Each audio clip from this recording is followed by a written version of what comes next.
থেমে গেলেন, সবচেয়ে বড় ভুল করলেন। চলতে হবে বহুদূর, যেতে হবে বহুদূর, গন্তব্য সেটা ঠিক রেখেই এগোবেন, তাহলেই সফল। একটি লক্ষ্য, একটি উদ্দেশ্য সামনে রেখে হঠাৎ ব্রেক, হঠাৎ থেমে যাওয়া, সেই থেমে যাওয়া মানেই জীবনের গতি থেমে গেল, জীবনের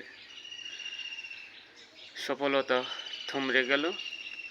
থেমে নেই, গতিপথ থাকবে, সফলতা আসবে। সেই সফলতার জন্য থামা যাবে না, চলতে হবে নির্দিষ্ট পথ, নির্দিষ্ট গতিপথ, নির্দিষ্ট রেখা, হোক না সেটা বহুদূর হিমালয় পর্বত, সেটা ছুঁতে হলে অবশ্যই যেতে হবে, চলতে হবে, থামা যাবে না। ক্লান্তি থাকবে, ক্লান্তি আসবে, সেই ক্লান্তি, সেই সমস্যা রেখেই এগোতে হবে, চলতে হবে, থামা যাবে না। থামা মানে জীবনের গতিপথ থমরে গেল, বন্ধ হলো।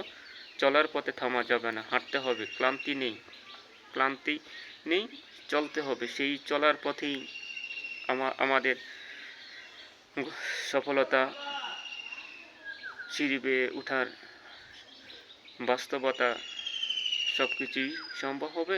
থামা যাবে না, চলতে হবে, বহুদূর চলতে হবে। চলুন আমরা থেমে না গিয়ে চলি, হাঁটি। হাঁটতে হাঁটতে অবশ্যই গন্তব্য স্থানে পৌঁছা যাবে, সেটাই সম্ভব, এটাই বাস্তব। না হাঁটলে আপনি গন্তব্য স্থানে যাবেন না, একই স্থানে পড়ে থাকবেন।